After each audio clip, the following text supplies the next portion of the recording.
Assalamualaikum warahmatullahi wabarakatuh. Universitas Indonesia Halal Center atau Pusat Riset Halal Center Universitas Indonesia adalah sebuah lembaga yang didirikan untuk ikut serta di dalam menyelenggarakan industri halal. Universitas Indonesia mempunyai resource yang cukup karena di Universitas Indonesia ada fakultas hukum yang di mana di dalamnya juga ada hukum Islam. Kemudian ada kajian Timur Tengah dan Islam. Di dalam kajian Timur Tengah dan Islam ini ada konsentrasi tentang industri halal, dan juga di Fakultas Ilmu Pengetahuan Budaya ada prodi Arab yang juga melakukan penelitian tentang Islam dan kebudayaan. Nah, pusat riset halal Universitas Indonesia ini itu melakukan penelitian tentang industri halal, sehingga kita juga punya di dalamnya lembaga peneliti halal yang akan melakukan penelitian produk-produk di dalam laboratorium yang ada di UI untuk diteliti tentang kehalalannya. Kita juga menyelenggarakan pelatihan-pelatihan terkait dengan industri halal, dan juga melakukan penelitian terkait dengan sisi ekonomi dari sisi sosial maupun sisi hukum yang terkait dengan industri halal tersebut, sehingga bisa menopang program pemerintah di dalam mengimplementasikan Undang-Undang JPH Jaminan Produk Halal 2014. Terima kasih. Assalamualaikum warahmatullahi wabarakatuh.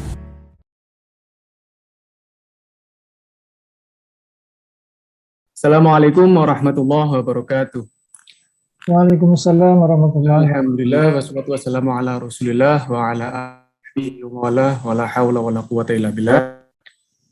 Rabbi shrah li sadri wa yassir li amri wa hlul lisani yafqahu qawli.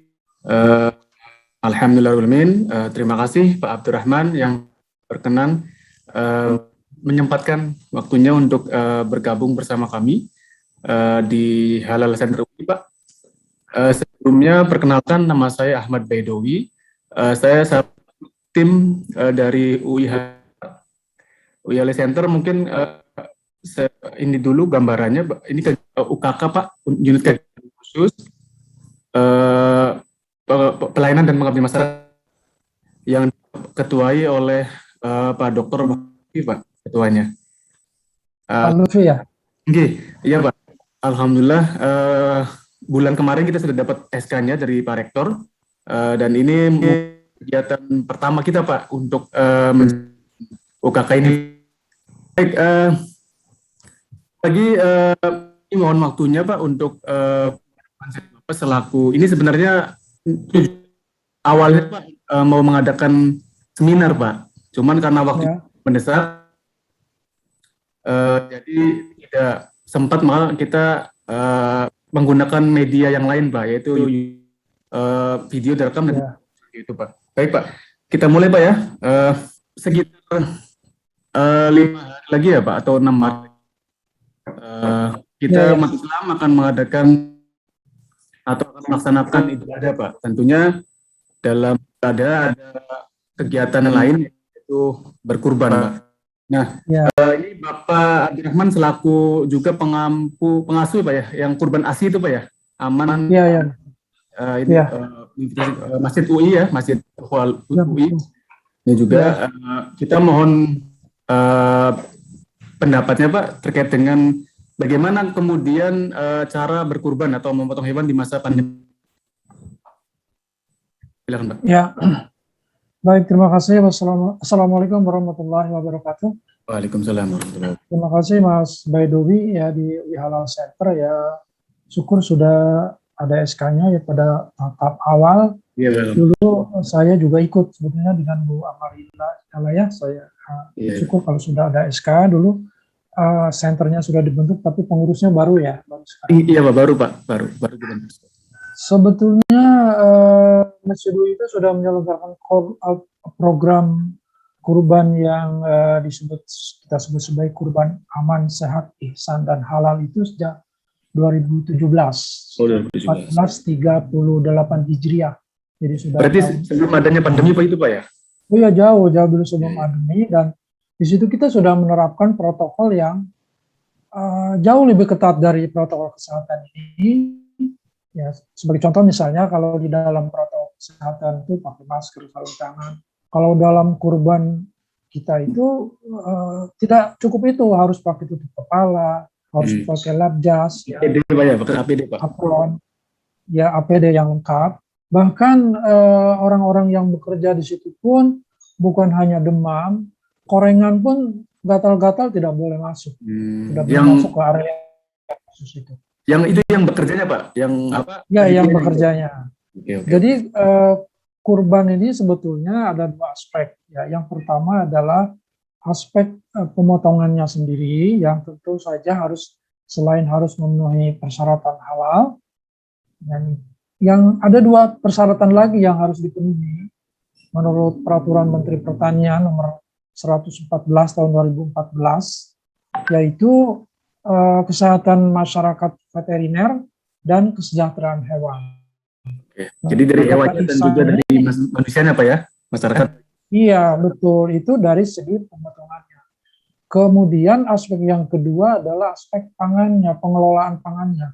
Karena kurban itu menghasilkan karkas, ya biasa kita sebut daging mentah yang tidak untuk dikonsumsi sendiri, yang berarti untuk diberikan kepada masyarakat, maka itu ada undang-undang peraturan yang terkena, yang mengaturnya, yaitu Undang-Undang nomor 18 tahun 2012 ya tentang pangan.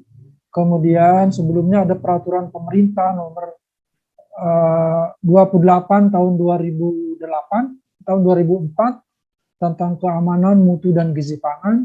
Tentu di samping itu ada Undang-Undang nomor 33 ya. Iya. Pasti Mas Baduri tahu Undang-Undang nomor 23 tahun 2014 ya tentang jaminan produk halal. Iya, BPJH. Di samping itu dalam masa pandemi ini sebetulnya hanya ada dua hal yang bedanya Pak. Tiga hal yang tidak dilakukan sebelumnya, yaitu yang pertama adalah menjaga jarak. Oke, menjaga jarak. Ya. Yang kedua adalah pemeriksaan dengan tes antigen itu. Itu untuk panitianya Pak atau tugasnya Pak? Sesuai dengan surat edaran Direktorat Jenderal Peternakan dan Kesehatan Hewan itu untuk Juleha, juru sembelih halal dan timnya. Itu yang harus dinyatakan sehat, dibuktikan dengan menurut surat edaran itu ya tes antigen atau swab PCR. Oke.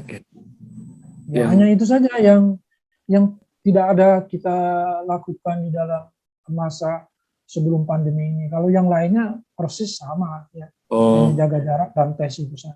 Lebih ketat, kita lebih ketat. Jadi intinya kalau kemarin itu berarti untuk kurban di masa pandemi di Masjid UI atau di kurban asli ini berarti tidak diperbolehkan untuk ditonton gitu Pak ya? Memang tidak boleh untuk ditonton.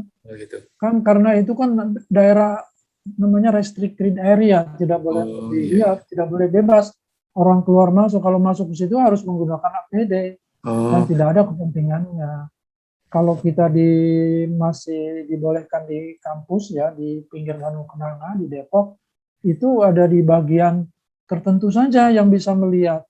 Gitu. Yang kurbannya boleh melihat, tapi tidak masuk ke area itu. Oke. Ya, kalau di kampung itu kan Pak, kalau di masjid misalkan ya penyembelihan kurban itu ditonton gitu loh Pak.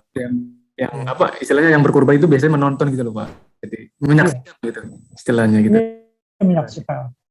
Ya sebetulnya di dalam keadaan normal itu juga tidak boleh sembarangan orang melihat itu. Oke. Nah, dalam keadaan sekarang itu memang ya harus diusahakan untuk menggunakan teknologi lah, misalnya dengan video call atau apa untuk melihat sendiri. Oke. Tapi memang afdolnya kan kurban itu kan disembelih sendiri, ya. Iya, betulnya, ya. Kalau tidak diwakilkan. Nah, Oke. ketika diwakilkan itu si sohibul kurban itu dan keluarganya itu melihat, gitu kan. Iya, iya, iya. Melihat itu dalam arti bukan sangat berdekatan dengan area itu, hanya melihat saja. Ada jarak tertentu yang tidak boleh dilintasi oleh sembarang orang. Iya, iya. Karena Atau di dalam prinsip pengelolaan pangan, itu pangan mentah ya, apalagi ini hewan ya, protein hewani itu daerahnya itu tidak boleh dilintasi oleh petugas itu sendiri. Oke, oke. Jadi jagal yang menyembelih itu tidak boleh melintas ke tempat pencincangan, tidak boleh. Ya hanya di situ saja. Oke, Yang kita oke. bagi dalam berapa? Di dalam 8 area ya, Iya, iya. 8 area restricted area. Jadi persisnya sebenarnya tidak ada terlalu banyak perbedaan Pak ya, proses kurban sebelum pandemi. Tidak ada masalah bagi Industri ini. Sejak 2017 sudah menerapkan jauh lebih ketat dari itu, Oke, oke, oke. dari protokol itu. Iya, soalnya ini kan. Bahkan yang bekerja pun dibatasi tidak boleh lebih dari 2 jam harus tukar. Oh gitu. Jadi itu ya Pak, di rolling gitu Pak. Iya, betul. Dan kita sudah buat buku pedomannya, ada 2 buku pedomannya. Yang pertama itu pedoman umum untuk sohibul kurban, itu baru selesai dicetak kemarin sekitar 294 halaman kalau tidak salah. Kemudian ada pedoman teknis yang khusus untuk panitia, ini bisa dilihat. Panitia Pak ya. Ya. Oh sudah dicetak Pak? Iya dicetak. Ya, dicetak. Dan tadi sudah disampaikan ke pimpinan UI yang pada rektor, wakil rektor, buku itu. Dan buku itu sudah dipakai sebagai salah satu bahan ajar untuk perkuliahan di Fakultas Kesehatan Masyarakat itu pas saya mengajar itu dipakai untuk mata kuliah kesehatan lingkungan pertanian dan peternakan. Oke.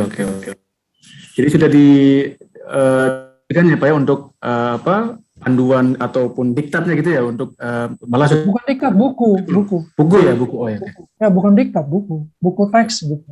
Iya, buku teks pembelajaran atau masuk. Ya di situ ada hal yang penting ya selain teknis metodologinya kurban ASI itu seperti apa, konsepnya, prinsipnya, langkah-langkahnya. Ada 2 hal yang penting di situ. Yang pertama ada bab mengenai penyakit zoonosis. Penyakit zoonosis itu adalah penyakit yang ditularkan dari hewan ke manusia. Jadi COVID itu termasuk penyakit zoonosis baru. Jadi itu sudah diantisipasi dari awal itu penyakit zoonosis itu. Ada antraks misalnya, itu kan penyakit zoonosis. Nah itu ada upaya-upaya pengendaliannya, tanda-tandanya dan sebagainya. Kemudian yang kedua ada satu instrumen untuk mengendalikan mutu kurban aman, sehat, ihsan dan halal ini, itu yang ada namanya borang inspeksi higienis, sanitasi dan ergonomi. Itu daftar tilik yang digunakan untuk menilai pencapaian kurban ASI itu. Jadi setiap dalam 10 tahap itu, mulai dari pengadaan hewan kurban sampai kepada distribusi dan dekontaminasi. Setelah selesai kurban itu ada proses dekontaminasi, pencucian, pembersihan, desinfektan dan seterusnya. Biar higienis itu ada variabel-variabel. Jadi misalnya contohnya begini, di area penyembelihan, julehanya itu memakai masker apa tidak, sarung tangan apa tidak. Nah itu ada nilainya sendiri. Apakah dia menyembelihnya itu sempurna, tidak menyeret hewan belum mati sempurna misalnya. Itu ada nilai-nilainya sendiri. Kemudian kalau ada kesalahan itu segera diberitahukan. Itu namanya tim kendali mutu kurban. Oh, jadi ada pengawasnya gitu Pak ya? Ada pengawasnya, dan ini sepanjang pengetahuan saya sampai hari ini belum pernah dibuat, baik oleh Kementerian Pertanian maupun Kementerian Kesehatan. Borang inspeksi sanitasi, higienis sanitasi dan ergonomi. Oke. Jadi yang dilihat itu bukan hanya higiene sanitasi yang sekarang ini ramai pakai hand sanitizer segala macam itu ya. Kalau kita kan sudah lama itu. Ada satu lagi aspek ergonomi, yaitu ilmu yang mempelajari kesesuaian badan dengan kesesuaian peralatan dengan postur tubuh. Kenapa? Itu di postur tubuh orang penjamanya yang Oh, penjagalnya. Iya, semuanya, bukan hanya penjaga yang mencincang dan sebagainya. Kenapa? Karena pertama, kurban itu mengerjakan benda yang berat. Sapi kan 400 kg, tidak boleh ngangkat sembarangan. Kerja tidak boleh jongkok, harus berdiri, misalnya. Gitu kan. Samping itu menggunakan peralatan tajam, ada pisau. Kita juga menggunakan mesin potong, ya sudah menggunakan mesin potong, bukan hanya cincang-cincang pakai pisau, jadi dipotong pakai mesin, jadi ukurannya seragam. Nah itu kan bendanya tajam, sehingga aspek ergonomi itu sangat dipentingkan. Itu ada pengawas itu dari K3L yang mengawasi keselamatan kerjanya. K3 Pak ya. K3L UI. Iya. Ini kan karena mungkin kalau di UI memang sebelum jauh sudah standar untuk penyembelihan hewan sesuai lah ya, artinya sudah bahkan melebihi prosedur ketika hari ini pandemi gitu Pak ya.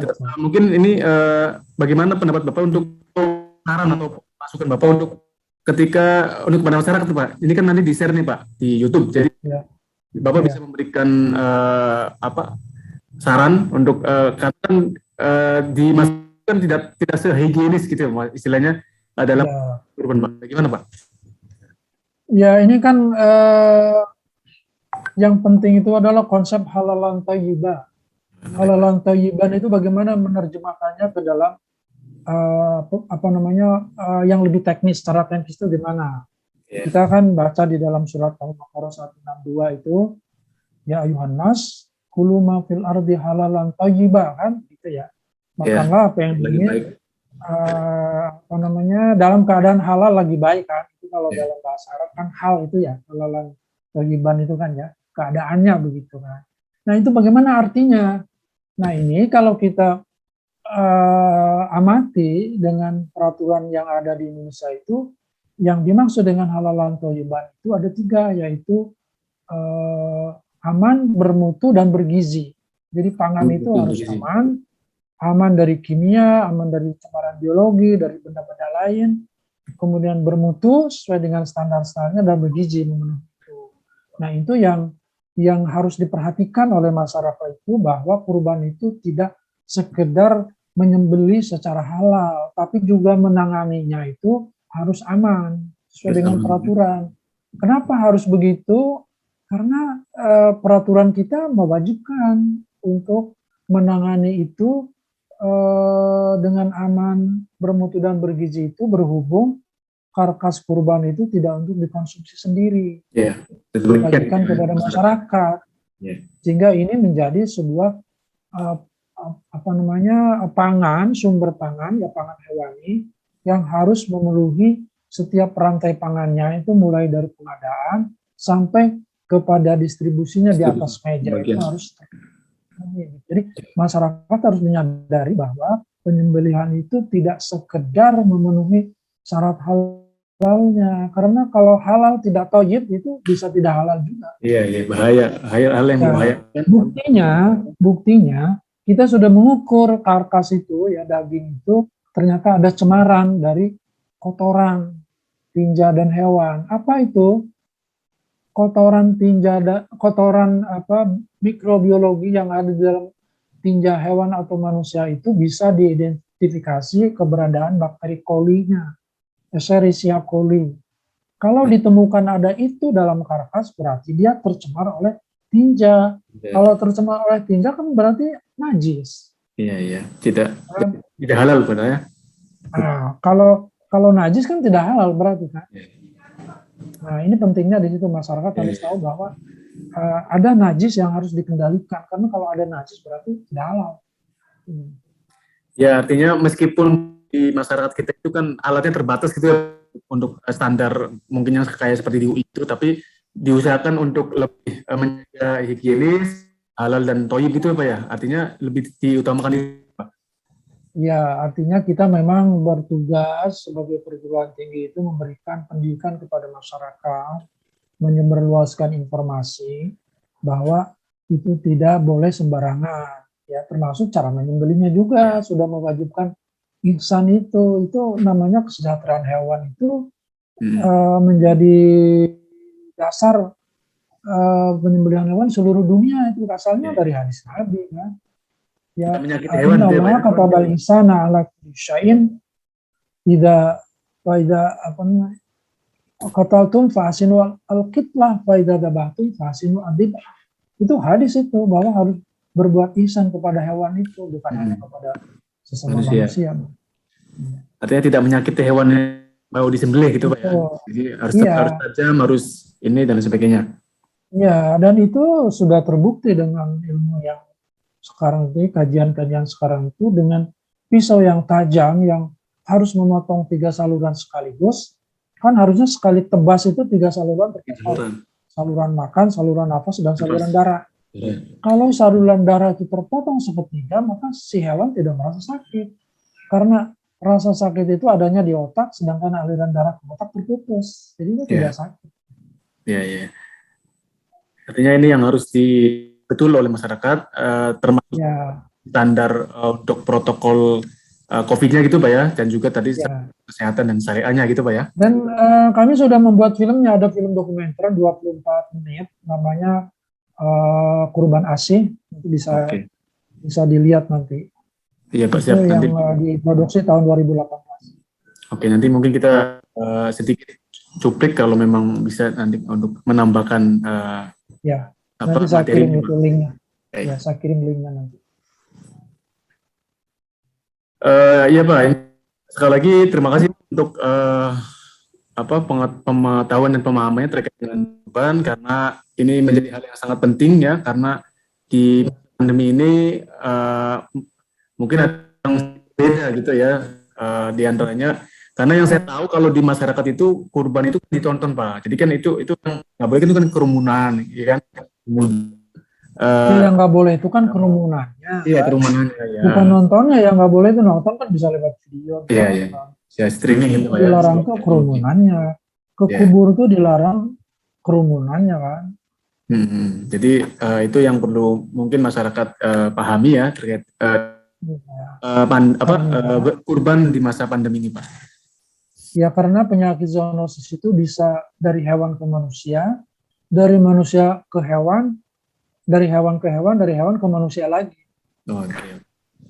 Ya, jadi ada jadi bukan hanya COVID, Pak, ya, yang menurun dari manusia ke manusia, tapi juga ada dikhawatirkan ada penyakit yang kemudian menular dari hewan ke manusia. Iya, sekarang ini penyakit antraks itu masih. Hewan-hewan kurban itu yang betul itu harus divaksin antraks. Jadi antraks itu bisa bertahan selama 20 tahun. 20 tahun hilang bisa muncul lagi. Dan itu terutama menyerang ternak ruminansia ya. Sapi, kerbau, kambing, domba itu bisa kena antraks. Oke.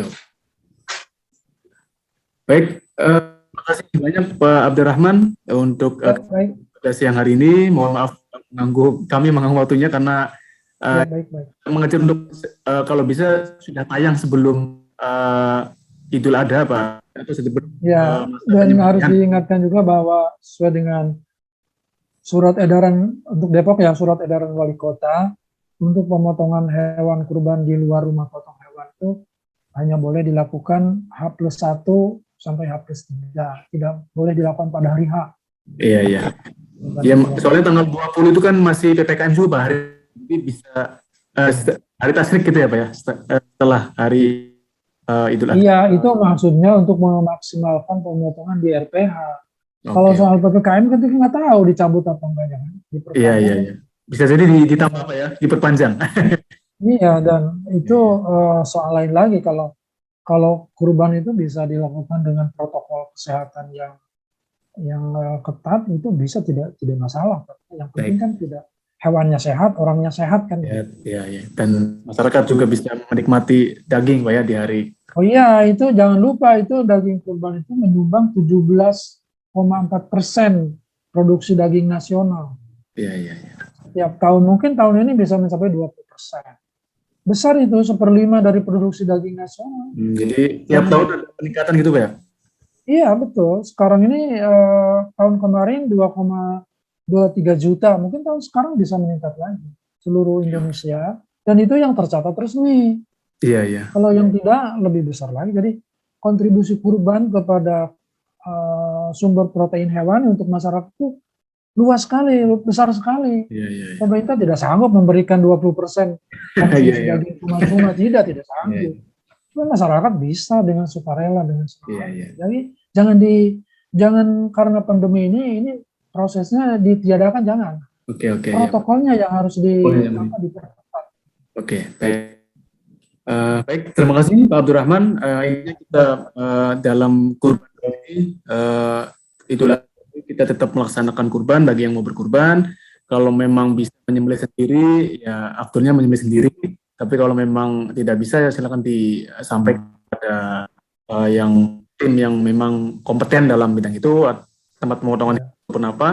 Yang jelas mungkin di masa pandemi ini kita mungkin lebih banyak berkontribusi ya, karena banyak orang-orang juga yang karena PPKM ini Pak, banyak yang ya mungkin ya kalau mau lebih sip, lebih aman ya di tempat kita aja, kurban. Iya, iya. Sendiri aja. Gitu. Iya, siap Pak. Terima kasih Pak. Mohon maaf baik. Waktunya. Mungkin nanti izin kami untuk share di video Pak. Silakan. Terima kasih Pak. Ya. Assalamualaikum warahmatullahi wabarakatuh. Waalaikumsalam warahmatullahi wabarakatuh.